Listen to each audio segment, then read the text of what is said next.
Good afternoon once again. Missed the morning by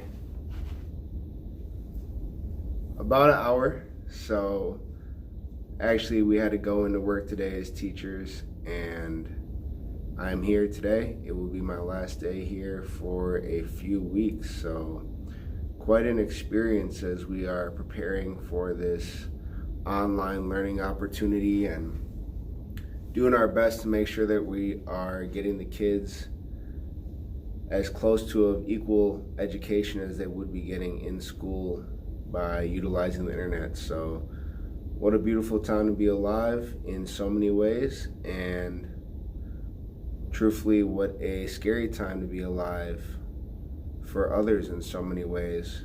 And I really see it as a beautiful way. I'm not going to quote this perfectly by any means. Another Albert Einstein quote that I heard, and I actually am not sure if this one I pulled from my man Steve Harvey, although I probably did. And in summary, the quote is something along the lines of Albert Einstein sharing that the most important decision that you have to make in your life is whether you live in a peaceful or a violent world, whether you live in an abundant or a scarce world. Now again, that was not perfectly the quote. However, let's kind of pick up the message here. First off, this is Albert Einstein, universally known as probably one of the greatest minds of all time. Albert Einstein saying that this is the most important decision.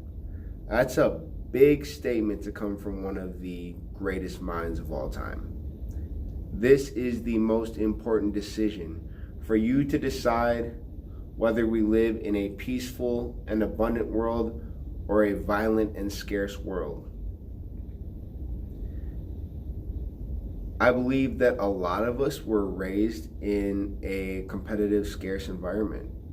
Even if we grew up with abundance in our life, and we grew up with a roof over our head and quality food and resources to play the sports that we wanted to or do the activities that we wanted to and be able to take vacations and go out of state and have an amazing amount of opportunities as I did as a child, there was still the sense of,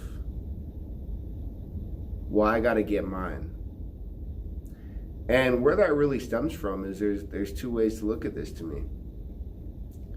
There's the one theory that God has a big oven and he made one pizza, and he took that one pizza and put it on the planet, and he said, here y'all go. Y'all can fight it out and get your slice of the pie because there is only one pizza getting cooked. So that would be the violent and the scarce mindset that, from my perspective, many people have had to live in, and especially people of poverty, which is extremely unfortunate.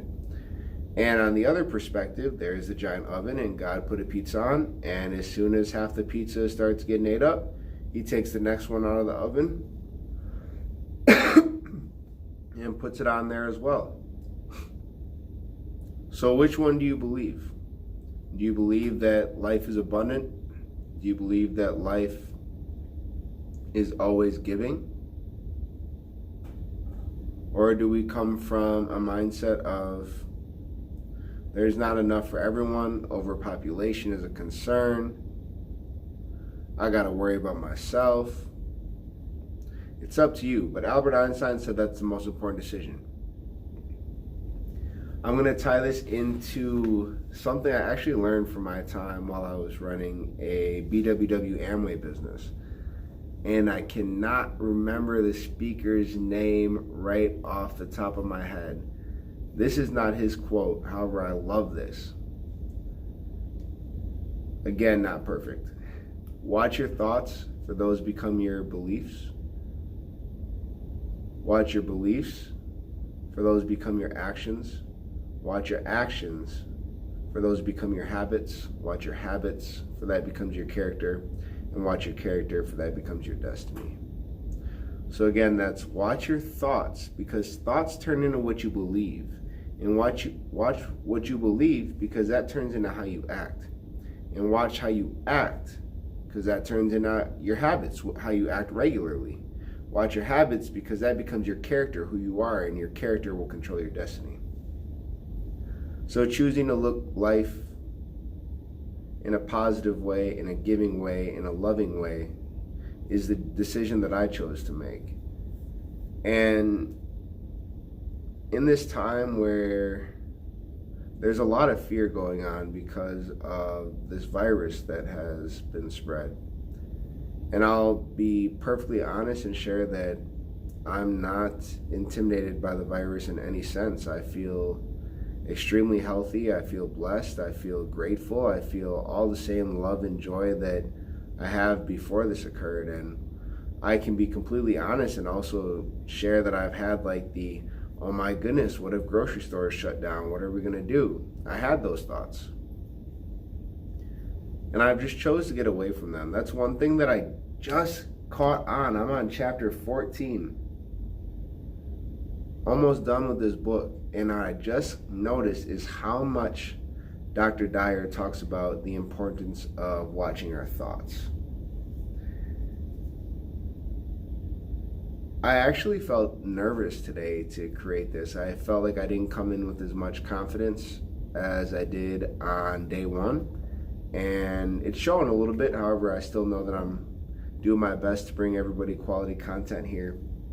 And one thing that I realized is I did not let go and let God. Instead of letting my genius just naturally flow, I came in today in a state of controlling, and who knows why that is. It just is what it is. I am definitely fully understanding and learning about divine timing and the beauty of letting things unfold as they may. And I just have a simple question. Why would we believe that when we get a cut, it's going to heal itself without us knowing how it's going to happen? Why are we able to wiggle our finger and have no idea how this is actually happening?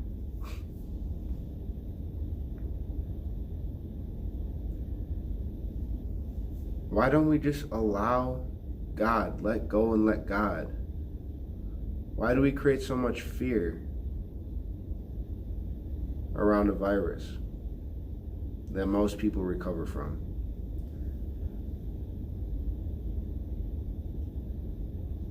I'm just really recommending that we come from a place of peacefulness in these times where a lot of people have promoted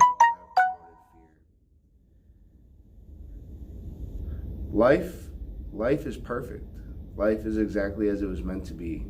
And the all-giving source of life, God, Allah, the universe, however you shall call it, comes from a source of health and wellness. So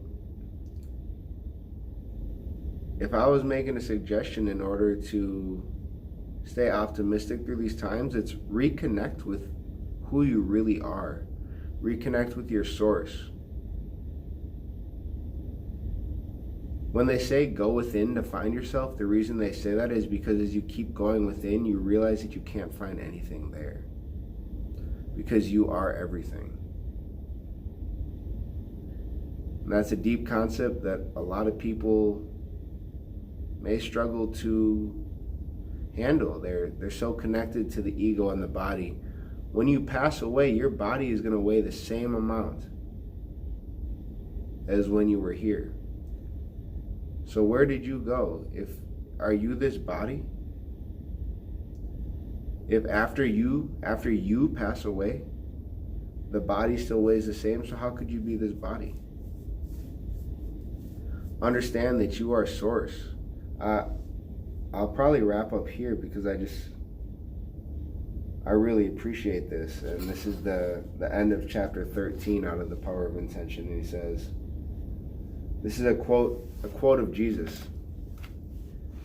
If you bring forth what is inside of you, what you bring forth will save you.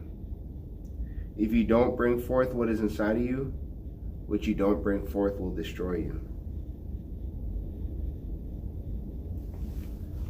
Dr. Dyer goes on to talk about how we're able to see the command center of this body, which is our brain and our spine, and we're able to see that. However, it's interesting that we're never able to find the commander. Although we know where the command center is, again, our brain and our body, we don't know where the commander is. And that commander is really who you really are.